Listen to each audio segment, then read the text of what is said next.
근데 어떻게 똑같이 만들어요? 그렇죠. 그러니까 사람들은 우리가 이제 소리를 만들 때 요거를 조절해서 보면서 조절하는 게 아니라 네. 소리로 듣고선 모양을 변화하는 걸 알 수 있어요.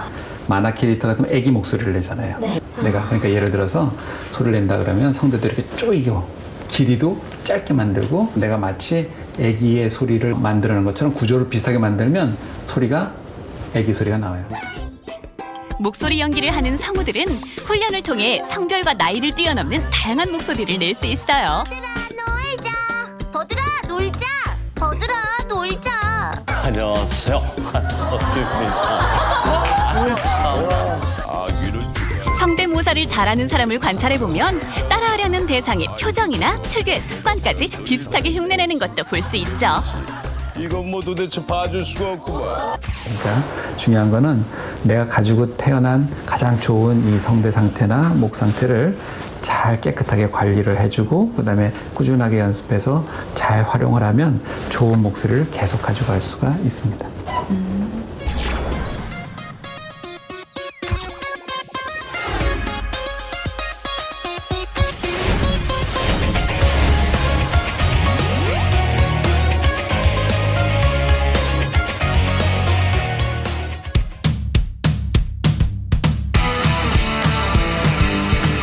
그렇다면 이번엔 좋은 목소리를 내는 방법을 배워볼까요?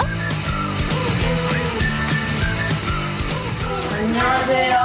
어서 들어와요. 반가워요. 천의 목소리 강수진 성우. 선생님, 저희가 얼굴이랑 목소리만 봐서는 정확히 어떤 분이신지 모르겠는데요. 자기소개 간단하게 부탁드립니다. 그래요. 직업은 성우고요. 성우가 뭐 하는 사람인 줄 알고 있죠? 네. 그래서 목소리를 가지고 연기하는 성우를 직업으로 가지고 있는 강수진이라고 하고요. 예언이나 대우도 봤을지 모르겠는데 애니메이션을 많이 했어요. 명탐정 코난? 네, 알아요. 명탐정 코난에서 그 고등학생 남도일의 목소리. 안녕하세요, 남도일이에요. 고등학생 탐정 남도일이에요. 영화배우 레오나르도 디카프리오라는 배우 알아요? 네. 그 배우의 목소리를 내서 전담하고 있는 성우예요. 안녕하세요, 레오나르도 디카프리오예요. 절 잡을 수 있다고요? 그럼 한번 잡아보세요. 그럼 선생님, 성우들은 어떤 교육을 받아서 이렇게 목소리가 좋아지는 거예요? 기본적으로 자기 목소리를 자유자재로 낼 수 있는 발성 훈련이라는 게 있어요. 소리를 좋고 또 듣기 좋게 또 정확하게 전달할 수 있는 발성 훈련 공부를 해야 되고요. 또 얘기를 했을 때 정확하게 내용을 전달할 수 있는 발음 교정 훈련도 받아야 되고요. 연기를 할 수 있는 연기에 대한 공부도 해야 되죠. 좋은 성우가 되기 위해서는 발성 연습과 발음 연습, 그리고 연기 공부까지 열심히 해야 한대요.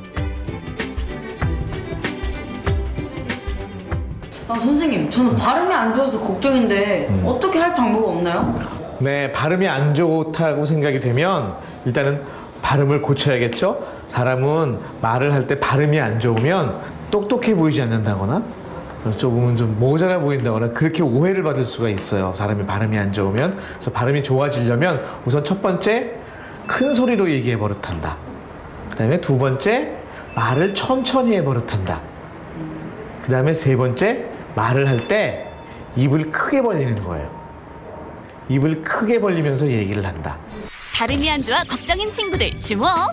첫째, 큰 소리로 이야기한다. 둘째, 말을 천천히 한다. 셋째, 입을 크게 벌려 말한다. 꼭 기억하세요. 선생님, 저는 말을 하다가 목소리가 삑하는 것처럼 삑사리가 많이 나는데요. 이럴 때는 어떻게 해야 돼요? 그림이 이렇게 움직이는 것처럼 보여요. 소위 그 음이탈이라고 하죠. 노래할 때도 음이탈이 되지만 말을 하다 보면 막 소리가 이렇게 삐져나가는 듯한 쇳소리도 나고 삑 소리 나는 음이탈이 되는 경우가 있는데, 대개 음이탈이 되는 가장 큰 요인 중에 하나는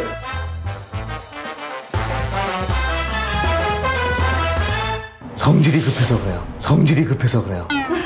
말을 하는데 조리 있게 천천히 생각하면서 말을 해야 되는데 머릿속에 정리는 잘 안 되고 마음은 급하니까 나오는 대로 막 얘기를 하다 보면 이게 음정이 조절이 안 되는 거예요. 목소리가 조절이 안 돼서 나는 이렇게 되는 거죠.